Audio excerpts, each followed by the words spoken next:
মুখ্যমন্ত্ৰীগৰাকীয়ে সূত্ৰলপী মতে আমিতো কাম নকৰিম, তেওঁৰ যি মন যায় তাকে কৰিব, আমি সংগঠনবিলাকে নাচি থাকিম আঙুলি মূৰত, তেনেকুৱা আচলতে হ'ব নোৱাৰে। স্পষ্টভাৱে কৈছোঁ, এবাৰ আমি মটক ছাত্ৰ সন্থাই প্ৰণ লৈছোঁ। যোৱা 25 তাৰিখে আমাৰ প্ৰতিনিধি সভা আৰু বিষয় বাছনি সভাত আমি প্ৰস্তাৱ আৰু সিদ্ধান্ত গ্ৰহণ কৰি থৈছোঁ। অহা সোমবাৰৰ পৰা ধাৰাবাহিক আন্দোলন কৰিছোঁ। আৰু পুনৰ জনজাতিকৰণৰ দাবীত কঁপিব অসম। সদৌ অসম মটক ছাত্ৰ সন্থাৰ জনজাতিকৰণৰ দাবীত ৰাজ্যজুৰি ধাৰাবাহিক আন্দোলন ঘোষণা। পুনৰ জনজাতিকৰণৰ দাবীত সৰব হৈ উঠিছে সদৌ অসম মটক ছাত্ৰ সন্থা। এক সংবাদমেলৰ জৰিয়তে সংগঠনটোৰ নেতৃত্বই ঘোষণা কৰে যে অহা 23 ফেব্ৰুৱাৰীৰ পৰা ধাৰাবাহিক আন্দোলন আৰম্ভ কৰা হ'ব। সংগঠনটোৱে জনোৱা মতে দীৰ্ঘদিন ধৰি চৰকাৰৰ ওচৰত জনজাতিকৰণ সন্দৰ্ভত স্পষ্ট আৰু ইতিবাচক সিদ্ধান্ত লাভ নকৰাতেই তেওঁলোকে পুনৰ আন্দোলনৰ পথ বাছি ল'বলৈ বাধ্য হৈছে। ঘোষিত কাৰ্যসূচীসমূহ 23 ফেব্ৰুৱাৰীত তিনিচুকীয়া জিলায়ুক্ত কাৰ্যালয়ত অৱস্থান ধৰ্মঘট, 25 ফেব্ৰুৱাৰীত ডিব্ৰুগড় জিলায়ুক্ত কাৰ্যালয়ত অৱস্থান ধৰ্মঘট। ইয়াৰ উপৰিও জিলাই জিলাই ধৰ্ণা কাৰ্যসূচী, অৰ্থনৈতিক অৱৰোধ আৰু পৰৱৰ্তী পৰ্যায়ত অসম বন্ধ কাৰ্যসূচীও গ্ৰহণ কৰা হ'ব বুলি সংগঠনটোৱে সকীয়াই দিছে। সংগঠনটোৰ নেতৃবৃন্দই স্পষ্টকৈ কয় যে জনজাতিকৰণৰ বিষয়টো বহুদিন ধৰি অসম্পূৰ্ণ অৱস্থাত ৰৈ আছে। সেয়েহে দাবীসমূহ পূৰণ নোহোৱা পৰ্যন্ত আন্দোলন অব্যাহত থাকিব বুলি তেওঁলোকে জানিবলৈ দিয়ে। আমি আদিম ভূমিপুত্ৰৰ মটক জনগোষ্ঠীৰ একমাত্ৰ ছাত্ৰ সংগঠনে বিগত সময়ছোৱাত আমাৰ মূল দাবী অসমৰ 6 জনগোষ্ঠীৰ লগতে মটক জনগোষ্ঠীক অতি শীঘ্ৰে জনজাতিকৰণ প্ৰদান কৰিব লাগে বুলি আমি বিভিন্ন সময়ত বিভিন্ন স্থানত আমি প্ৰতিবাদী কাৰ্যসূচী হাতত লৈ আহিছোঁ। যোৱা অসম বিধানসভাত যোৱা 19 ডিচেম্বৰত অসম চৰকাৰৰ যি মন্ত্ৰীগোট গঠন কৰি দিছিল, মন্ত্ৰীগোটে প্ৰতিবেদনখন বিধানসভাত উত্থাপন কৰি কেন্দ্ৰলৈ পঠোৱাৰ যি ব্যৱস্থা কৰাৰ কথা আছিল, কিন্তু আজি তাৰিখলৈকে অসম চৰকাৰৰ মন্ত্ৰীগোটৰ প্ৰতিবেদন বা অসম চৰকাৰৰ মুখ্যমন্ত্ৰীগৰাকীয়ে নিজৰ স্থিতি স্পষ্ট আচলতে প্ৰকাশ নকৰিলে। বিগতৰ সময়ছোৱাত অসমৰ মুখ্যমন্ত্ৰীগৰাকীয়ে বিভিন্ন কাৰ্যসূচীসমূহত অসমৰ 6 জনগোষ্ঠীৰ নেতৃবৃন্দই 26 চনৰ বিধানসভাৰ নিৰ্বাচনৰ আগমুহূৰ্তত জনজাতিকৰণ নালাগে বুলি তেওঁৰ আপোনালোকৰ মিডিয়াৰ জৰিয়তে তেওঁৰ স্পষ্টভাৱে কৈছিল। সৌদিনা নগাঁও জিলাস্থিত সাহিত্য সভা ভৱনত মটক ছাত্ৰ সন্থাই এখনি আমি সংবাদমেল আয়োজন কৰিছিলোঁ। তাত আমি কৈছিলোঁ, মুকলিকৈ অসম চৰকাৰৰ মুখ্যমন্ত্ৰীগৰাকীক আমি সুধিছিলোঁ, কোন নেতাই অসমৰ 6 জনগোষ্ঠীৰ কোন নেতাই 26 চনৰ বিধানসভাৰ নিৰ্বাচনৰ আগমুহূৰ্তত অসমৰ কেউটাৰ সংগঠনে বিচাৰি থকা যি সংবিধানে স্বীকৃতি দিয়া যি আমাৰ প্ৰাপ্য অধিকাৰ বিচাৰি আমি আন্দোলন কৰিছিলোঁ, তাৰ পৰিপ্ৰেক্ষিতত কিন্তু অসমৰ মুখ্যমন্ত্ৰীগৰাকীয়ে যে অসমৰ 6 জনগোষ্ঠীৰ নেতৃবৃন্দই 26 চনৰ বিধানসভাৰ নিৰ্বাচনৰ আগমুহূৰ্তত জনজাতিকৰণ বিচৰা নাই বুলি কোৱাত আমি পোনছাতে নাম প্ৰকাশ কৰিবৰ কাৰণে অসমৰ মুখ্যমন্ত্ৰীগৰাকীক আমি অনুৰোধ জনাইছোঁ, কিন্তু তেওঁৰ সৎ সাহস নহ'ল। আমি বুজিবলৈ বাকী নাথাকিল যে তেওঁ আচলতে মিথ্যাচাৰ কথাৰে তেওঁ আচলতে প্ৰলোভিত কৰিবৰ কাৰণে, তাৰ ৰাজনৈতিক অংক কৰিবৰ কাৰণে আচলতে তেওঁৰ সেই বাক্যটো তেওঁৰ প্ৰয়োগ কৰিছিল। আজি তিনিচুকীয়াৰ জিলাৰ সংবাদমেলৰ জৰিয়তে অসমৰ মুখ্যমন্ত্ৰীগৰাকীয়ে আকৌ কৈছোঁ, আপুনি সেইদিনা কোৱা কথা আমি পুনৰবাৰ স্থিতি স্পষ্ট কৰিবৰ কাৰণে অসমৰ মুখ্যমন্ত্ৰীগৰাকীক আমি দাবী জনাইছোঁ। যোৱা 23 আৰু 25 তাৰিখে মটক ছাত্ৰ সন্থাৰ প্ৰতিষ্ঠা দিৱস আৰু কেন্দ্ৰীয় অধিৱেশন তিনিচুকীয়াৰ জিলাৰ দিহিঙীয়া গাঁৱৰ প্ৰেক্ষাগৃহত আমি অনুষ্ঠিত কৰিছোঁ। আমাৰ প্ৰতিনিধি সভা আৰু বিষয় বাছনি সভাত আমি কেইবাটাও প্ৰস্তাৱ আৰু সিদ্ধান্ত গ্ৰহণ কৰিছোঁ। 26 চনৰ বিধানসভাৰ নিৰ্বাচনত আগমুহূৰ্তত যদি অসমৰ আদিম ভূমিপুত্ৰৰ মটক জনগোষ্ঠীক যদি জনজাতিকৰণ প্ৰদান নকৰে, তেন্তে কিন্তু অনাগত দিনত বিজেপি চৰকাৰে যি প্ৰচাৰ কৰিব, গ্ৰাম্য অঞ্চলত যি প্ৰৱেশ কৰিব, তাত কিন্তু মটক ছাত্ৰ সন্থাৰ বাধাৰ সন্মুখীন হ'বলৈ তেওঁৰ প্ৰস্তুত থাকিব লাগে বুলি আমি প্ৰস্তাৱ আৰু সিদ্ধান্ত গ্ৰহণ কৰিছোঁ। ইতিমধ্যেই আপোনালোকে জানে, সংবাদ কৰ্মীসকলে জ্ঞাত, তেওঁৰ কাৰ্যসূচীত বিভিন্ন কাৰ্যসূচীত যে অসমৰ 6 জনগোষ্ঠীক 26 চনৰ বিধানসভাৰ নিৰ্বাচনৰ আগমুহূৰ্তত জনজাতিকৰণ কৰিব পৰাৰ নহ'ব বুলি তেওঁৰ ভাষ্যত তেওঁ প্ৰকাশ পাইছিল। কিন্তু তেওঁৰ সেই চৰকাৰী কাৰ্যসূচীত তেওঁ ঘোষণা কৰিলেই আচলতে নহ'ব। আমাক সভালৈ নিমন্ত্ৰণ কৰি তো আমাৰ লগত ফেচ টু ফেচ হৈ যে 26 চনৰ বিধানসভাৰ নিৰ্বাচনৰ আগমুহূৰ্তত কিয় অসমৰ আদিম ভূমিপুত্ৰৰ মটক জনগোষ্ঠীক জনজাতিকৰণ প্ৰদান কৰিব নোৱাৰি, এই কথাখিনি মুখামুখি হ'বৰ কাৰণে আমি অসমৰ মুখ্যমন্ত্ৰীগৰাকীক অনুৰোধ জনাইছোঁ। দিছপুৰ চলো কাৰ্যসূচী আমি ৰাখিম। পৰৱৰ্তী পৰ্যায়ত আমাৰ সমগ্ৰ অসম জুৰি, বিশেষকৈ উজনি অসমত আমি বাস কৰা আদিম ভূমিপুত্ৰৰ মটক জনগোষ্ঠী হিচাপে আমি পৰৱৰ্তী পৰ্যায়ত আমি অসম জুৰি, বিশেষকৈ উজনি অসমত অৰ্থনৈতিক অৱৰোধ হ'ব। অৰ্থনৈতিক অৱৰোধ কৰাৰ পিছতো যদি চৰকাৰ বাধ্য নহয়, তেতিয়া আমি পৰৱৰ্তী পৰ্যায়ত বিশেষকৈ আমি নিবিচৰা বা জনসাধাৰণে নিবিচৰা আমি অসম বন্ধৰ দৰে আমি কাৰ্যসূচী হাতত ল'বলৈ বাধ্য হ'ম।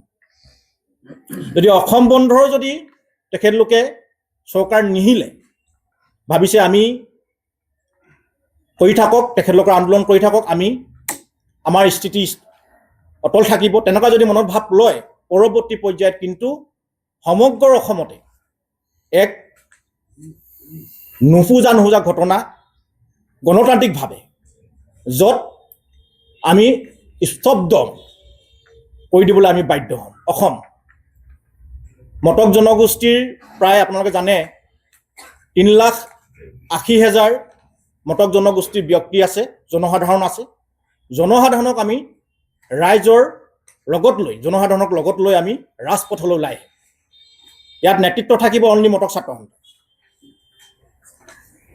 মটক ছাত্ৰ সন্থাই অনাগত দিনত এই কাৰ্যসূচীসমূহ আমি পৰ্যায়ক্ৰমে ল'ম। তাৰপিছতে আৰু এটা স্পৰ্শকাতৰ বিষয়, আমাক অসম চৰকাৰে বিভিন্ন নিকায় নিগমসমূহত, বিভিন্ন অনুষ্ঠান প্ৰতিষ্ঠানসমূহত আসন সংৰক্ষণৰ ব্যৱস্থা কৰিছে। আমি দেখিছোঁ বিশেষকৈ এই আসনসমূহত মটক ছাত্ৰ সন্থাই আচলতে আমি আমাৰ ছাত্ৰ ছাত্ৰী বা আমাৰ শিক্ষাৰ্থী বা অন্যান্য ব্যক্তিসকল আমি আচলতে অগ্ৰাধিকাৰ দিয়াৰ ক্ষেত্ৰত আমি পৰোক্ষভাৱে হওক বা প্ৰত্যক্ষভাৱে হওক আমি চোৱা মেলা আমি নকৰোঁ। কিন্তু এইবাৰ পৰা আমি মটক ছাত্ৰ সন্থাই আপোনালোকক মুকলিকৈ কৈছোঁ, বিভিন্ন নিকায় নিকায়সমূহত আমাৰ জৰিয়তে হ'ব। আমি দিম, আমাৰ লিষ্ট থাকিব, আমাৰ নজৰত থাকিব। আজিৰ পৰা যোৱা অসম লোকসেৱা আয়োগৰ পৰীক্ষাত দুগৰাকীকৈ আমাৰ প্ৰাৰ্থীয়ে পাছ কৰিছে। এগৰাকী হৈছে আমাৰ সুস্মিতা গগৈ, তেওঁৰ চেতিয়া গাঁৱৰ ডিব্ৰুগড় জিলাৰ। তেওঁক আমি শুভেচ্ছা আৰু মটক জনগোষ্ঠীৰ ছাত্ৰ সংগঠন হিচাপে তেখেতক আন্তৰিকতাৰে ধন্যবাদ জ্ঞাপন কৰিছোঁ। কিন্তু কাবেৰী দত্তক কেতিয়া, কোনদিনাখন, কেনেকৈ মটক সন্মিলনে প্ৰদান কৰিলে মটক কাষ্ট চাৰ্টিফিকেট, সেইটো আমি এটা তদন্ত বিচাৰিছোঁ। আমি তেখেতক ধন্যবাদ জ্ঞাপন কৰিছোঁ কাবেৰী দত্তক, কিন্তু মটক জনগোষ্ঠীৰ তেওঁৰ হয় নে নহয়, আমি শুনামতে তেওঁৰ দদায়েক নে ভায়েক কলিতাৰ জনগোষ্ঠী বুলি। গতিকে আপোনালোকে জানে, সংবাদসকলে এটাৰ ইতিহাস বুৰঞ্জী আপোনালোকে অধ্যয়ন কৰিছে। সকলো মায়ে মৰাই মটক নহয়। মায়ে মৰা ধৰ্মত কোচ, কলিতা, অন্যান্য জাতি জনগোষ্ঠী থাকিব পাৰে, কৈৱৰ্তসকল যেনেকৈ মায়ে মৰাই ধৰ্ম গ্ৰহণ কৰে, কিন্তু সকলো মায়ে মৰাই মটক নহয়। সকলো মটকে কিন্তু মায়ে মৰা, আপোনালোকক স্পষ্টভাৱে কৈ দিছোঁ। গতিকে আমাৰ আসনসমূহ, অসম চৰকাৰে দিয়া আসনসমূহত মটক জনগোষ্ঠীৰ ব্যক্তিসকলে বা ছাত্ৰ ছাত্ৰীসকলে সুবিধাকণ নাপায়, যদি অন্যান্য জাতি জনগোষ্ঠীৰ সুবিধা পায়, তেতিয়া কিন্তু আমি মটক ছাত্ৰ সন্থাই হাত সাৱটি বহি নাথাকোঁ। ইয়াৰ বিৰুদ্ধে অসম চৰকাৰৰ মাননীয় মুখ্যমন্ত্ৰীগৰাকীক আমি স্মাৰকপত্ৰ প্ৰদান কৰিছোঁ। যদি তাত কোনো সুহূঁত নাপায়, কিন্তু আমি ন্যায়ালয়ৰ দ্বাৰস্থ হ'বলৈ আমি সিদ্ধান্ত গ্ৰহণ কৰিছোঁ। এনেকুৱা ধৰণৰ কথা কয়, যেতিয়া ট্ৰাইবেল সংঘ আদিত্য খাপকাৰী হওক বা ট্ৰাইবেল সংঘৰ বিষয়বিলাকৰ তেওঁলোকে বিৰোধিতা কৰা দেখা যায়। এইবাৰো তেনেধৰণৰ প্ৰসংগ আহিছিল।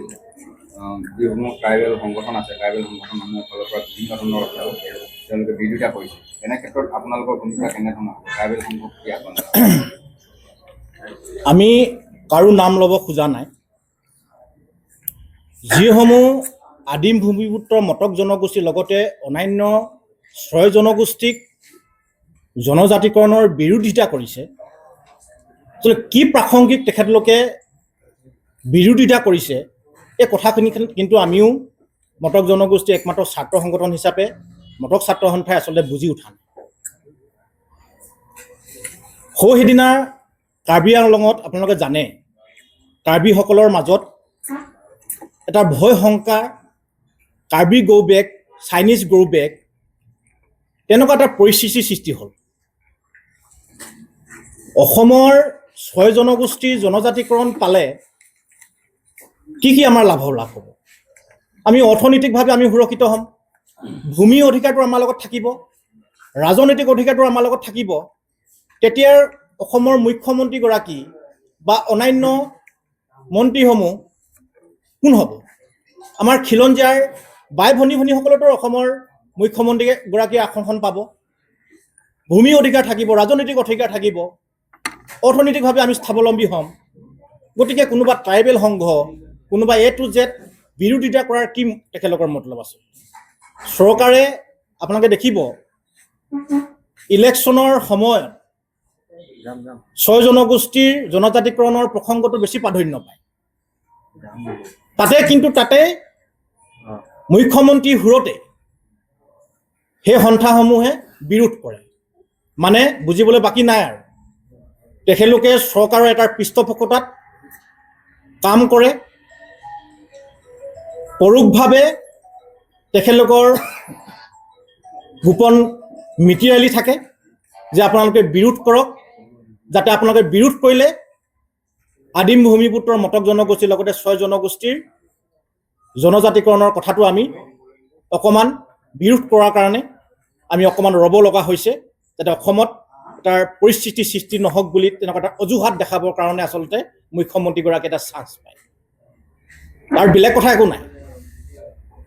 আদিত্য খাপকাৰী তেওঁ এটা অধ্যয়নশীল ব্যক্তি। যদি এনেকুৱা অধ্যয়নশীল ব্যক্তিয়ে যদি এনেকুৱা ধৰণৰ কথাবিলাক কয়, তেন্তে তেওঁৰ সেই অধ্যয়ন একেবাৰে মানে এইটো কি কয়, যি নিম্ন, এইটো মানে একেবাৰে ক খ নজনা তেনেকুৱা এটা পৰিৱেশ হয়। গতিকে আমি তেখেতলোকৰ ওপৰত আমাৰ কোনো ক'বলগীয়া নাই।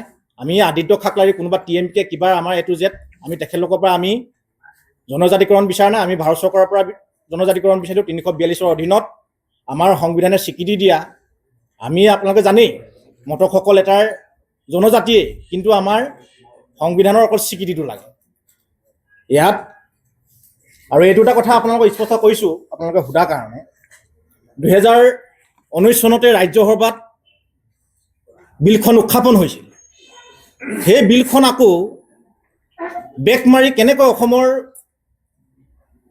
বিধানসভাত মন্ত্ৰী গোট গঠন কৰি প্ৰতিবেদন কেন্দ্ৰলৈ পঠাব, এই কথাখিনি আচলতে আমাৰো এটা দুমোৰা পৰি আছোঁ। গতিকে সেইটো কাৰণে মুখ্যমন্ত্ৰীগৰাকীৰ লগত আমি ফেচ টু ফেচ হ'ব বিচাৰিছোঁ। আমাৰো কেইবাটাও প্ৰশ্ন আছে ইয়াত। মন্ত্ৰী গোট গঠন কৰি প্ৰতিবেদন প্ৰস্তুত কৰি কেন্দ্ৰলৈ পঠাব। কেন্দ্ৰ বা তাত RGI কথা আছে, ৰেজিষ্টাৰ অফ জেনেৰেলৰ India, anthropological survey of India কথা আছে, তাত নেশ্যনেল কমিশ্যন অফ শ্বিডিউল ট্ৰাইবৰ কথা আছে, চেণ্ট্ৰেল কেবিনেটৰ কথা আছে, ৰাজ্যসভাৰ কথা আছে। এইখিনি গোটেই সন্থাসমূহ পাছ কৰাৰ পিছতেহে ৰাষ্ট্ৰপতিয়ে মোহৰ মাৰিব। এইটো এটা লেণ্ডি প্ৰচেছ মানে। গতিকে সেইটো কাৰণে মুখ্যমন্ত্ৰীগৰাকীয়ে 26 চনৰ বিধানসভা নিৰ্বাচনৰ আগমুহূৰ্তত যাতে কোনোবা এটাৰ ৰাইজক আশ্বস্ত কৰিব পৰাকৈ বা সংগঠনবিলাকক আশ্বস্ত কৰিব পৰাকৈ আমি এটা মন্ত্ৰী গোটৰ প্ৰতিবেদন প্ৰস্তুত কৰি আমি ইমানখিনিতে দায়িত্ব সামৰোঁ, তেনেকুৱা ধৰণৰ এটা কাৰণে কথাখিনি কৈছে, যাতে ইলেকশ্যনটো পাৰ হৈ যাব পাৰোঁ 26 চনত। যিহেতু নেকি প্ৰসংগ বাৰে বাৰে উত্থাপন হৈ থকাৰ পিছতো কেন্দ্ৰীয় তথা অসম চৰকাৰে বৰ্তমান সময়ত 6 জনগোষ্ঠীৰ লগতে মটক জনগোষ্ঠীক বাৰে বাৰে প্ৰতাৰণা প্ৰবঞ্চনা কৰাৰ তেখেতলোকৰ যিটো নিয়ম, তেখেতলোকে ধাৰাবাহিক যেনেধৰণৰ অৱলম্বন কৰি আছে। আচলতে আমি মটক ছাত্ৰ সন্থাইও আমি তীব্ৰ ক্ষোভ প্ৰকাশ কৰিছোঁ। আৰু এটা কথা আপোনালোকক জনাব বিচাৰিছোঁ যে কেন্দ্ৰীয় চৰকাৰক, অসম চৰকাৰক, কেন্দ্ৰীয় চৰকাৰৰ অধীনৰ বিভিন্ন সন্থাসমূহৰ সংবিধানৰ 342 অনুচ্ছেদৰ অধীনত জনজাতিকৰণৰ মৰ্যাদা প্ৰদানৰ যি কথা আছিল, তেখেতলোকে আচলতে কেন্দ্ৰীয় চৰকাৰৰ যি সংবিধানৰ যি নীতি নিয়ম অনুসৰি মটক জনগোষ্ঠী লগতে অন্যান্য জনগোষ্ঠীক জনজাতিকৰণৰ যি সংবিধানৰ অনুচ্ছেদত সন্নিৱিষ্ট হৈ থকা যি নিয়ম অনুসৰি পাবলগীয়া আমাৰ যি মৰ্যাদা মটক জনগোষ্ঠীয়ে, আচলতে তেখেতলোকে মৰ্যাদা সহকাৰে মটক জনগোষ্ঠীক অতি শীঘ্ৰেই প্ৰদান কৰিবলৈ আমি মটক ছাত্ৰ সন্থাই আমি দাবী জনাইছোঁ। আৰু কেন্দ্ৰীয় চৰকাৰক, কেন্দ্ৰীয় জনজাতি পৰিক্ৰমা মন্ত্ৰী ডাঙৰীয়াক আজি আমি এই সংবাদমেলৰ জৰিয়তে তেখেতক ক'ব বিচাৰিছোঁ, অসম চৰকাৰৰ জনজাতি মন্ত্ৰী ডাঙৰীয়াক ক'ব বিচাৰিছোঁ যাতে মটক জনগোষ্ঠীক অতি শীঘ্ৰেই জনজাতিকৰণৰ যি মৰ্যাদা, জনজাতিকৰণৰ যি প্ৰসংগ আপোনালোকে পুংখানুপুংখভাৱে মটক ছাত্ৰ সন্থাক এলানি আলোচনাৰ জৰিয়তে মুখ্যমন্ত্ৰী এখন সভাৰ জৰিয়তে আমি তেখেতলোকৰ পৰা আমি জানিব বিচাৰিছোঁ, কেন্দ্ৰীয় চৰকাৰৰ পৰা আমি মুকলিমূৰীয়াকৈ জানিব বিচাৰিছোঁ যে মটক জনগোষ্ঠীক প্ৰকৃতাৰ্থত তেখেতলোকে কেতিয়ালৈ জনজাতিকৰণ প্ৰদান কৰিব। বাৰে বাৰে তেখেতলোকৰ লালিপপৰ যি ৰাজনীতি মানুহক ভেঙুচালি কৰিছে, মটক জনগোষ্ঠীয়ে পণ লৈছে, মটক ছাত্ৰ সন্থাই পণ লৈছে। আমাৰ সভাপতি ডাঙৰীয়াই স্পষ্টকৈ কৈছে, আমাৰ ধাৰাবাহিক যি আন্দোলন, এই আন্দোলন আমি অব্যাহত ৰাখিম। এই আন্দোলন আমাৰ অধিক তীব্ৰতৰ কৰি তোলা হ'ব। আমাৰ যিহেতু নেকি বৰ্তমান পৰ্যায়ত তিনিচুকীয়া, ডিব্ৰুগড়, শিৱসাগৰ লগতে অন্যান্য মটক অধিকৃত যিসমূহ অঞ্চলত আমাক মটক জনগোষ্ঠীৰ ৰাইজ বসবাস কৰে, সকলোকে একত্ৰিত কৰি জনজাতিকৰ প্ৰসংগ কিন্তু আমি আকৌ জনজাতিকৰণ আমি লাগিব বুলি আমি কিন্তু ৰাজপথত আন্দোলন কৰিবলৈ আমাক অসম চৰকাৰে যেনেধৰণৰ বাধ্য কৰাইছে, অসমৰ মটক ৰাইজে আচলতে ভবা নাছিলে। তেখেতলোকে বাৰে বাৰে তেখেতলোকৰ যি নিৰ্বাচনী ইস্তাহাৰৰ কথা তেখেতলোকে বাৰে বাৰে, এতিয়া নহয় বৰ্তমানৰ চৰকাৰ, কেন্দ্ৰতো তেখেতলোকৰ চৰকাৰ আৰু অসমতো বিজেপি চৰকাৰ, তেখেতলোকে 6 মাহৰ ভিতৰত 6 জনগোষ্ঠীক জনজাতিকৰণ কথা কৈছিল। কিন্তু সেই 2014 চনৰ যিখিনি কথা আৰু বৰ্তমান আজি 10টা বছৰ অতিক্ৰম কৰিলে, তেখেতলোকৰ কথা আৰু বঁটা যেনেদৰে কথা কয় মানুহে, কথা কোৱাৰ পিছত তেখেতলোকে পাহৰি যায়, যেনেধৰণে প্ৰকৃতিয়ে এজাক বতাহ দিয়ে আৰু বতাহ দিয়াৰ পিছত তেখেতলোকে পাহৰি যায়। তেখেতলোক আচলতে জনগোষ্ঠীকেইটাক ভেঙুচালি কৰিছে আৰু সেইকাৰণে এইবাৰ জনগোষ্ঠীয় ৰাইজে কেতিয়াও ললিপপ খাই থাকিবলৈ জনগোষ্ঠীয় ৰাইজ সাজু হোৱা নাই। তেখেতলোকে জনগোষ্ঠীয় ৰাইজক টেঙা দিলে আৰু তেখেতলোকে টেঙা আম বেছি বেছি অসমত জনগোষ্ঠীয় ৰাইজক বাৰে বাৰে প্ৰতাৰণা প্ৰবঞ্চনা কৰি আহিছে। সেয়েহে আমি মটক ছাত্ৰ সন্থাই অনুৰোধ জনাইছোঁ যাতে অতি শীঘ্ৰেই এলানি আমাক মুখ্যমন্ত্ৰী মহোদয়ক অনুৰোধ জনাইছোঁ যাতে অতি শীঘ্ৰেই আমাক এলানি আলোচনা লাগিব আৰু যদি আপোনালোকে আলোচনাৰ নামত খালি আলোচনা যদি কৰি থাকিবলৈ বিচাৰে কিন্তু সেই কথা আমি সহ্য নকৰোঁ। অতি শীঘ্ৰেই আমাক মটক জনগোষ্ঠীক জনজাতিকৰণ নিদিয়া পৰ্যন্ত আমি যি হ'ব আমাৰ কাৰ্যসূচী আমি ঘোষণা কৰিছোঁ, সেই কাৰ্যসূচীসমূহ আমি ধাৰাবাহিকতা আমি অৱলম্বন কৰিম আৰু জনগোষ্ঠীয় ৰাইজক একত্ৰিত কৰি আমাৰ যিখন জনজাতিকৰণৰ প্ৰসংগত যি আমাক মটক জনগোষ্ঠীক জনজাতিকৰণ চৰকাৰে প্ৰদান কৰাৰ ক্ষেত্ৰত তেখেতলোকে যেনেহ'লে অৱহেলা, তেখেতলোকে প্ৰতাৰণা প্ৰবঞ্চনা কৰিছে, তেখেতলোকে কিন্তু ২৬ৰ নিৰ্বাচনত তেখেতলোকে সাজু হৈ থাকক। মটক ছাত্ৰ সন্থাই পণ লৈছে, যেতিয়ালৈকে জনজাতিকৰণ নাপাব তেখেতলোকক কিন্তু সোধাই এৰি দিয়া নহ'ব আৰু তেখেতলোকে যেতিয়ালৈকে এনেধৰণৰ নিৰ্বাচনী সভা সমিতিয়ে তেখেতলোকে আলোচনাৰ মাধ্যমে তেখেতলোকে যেনেহ'লে প্ৰচাৰ চলাব কিন্তু তাতো কিন্তু তেখেতলোকে সাজু হৈ থাকক। মটক জনগোষ্ঠীৰ ৰাইজে তাত কিন্তু তেখেতলোকক হেঙাৰ হৈ থিয় হৈ তেখেতলোকক প্ৰত্যুত্তৰ দিবলৈ সাজু হৈ আছে। ধন্যবাদ।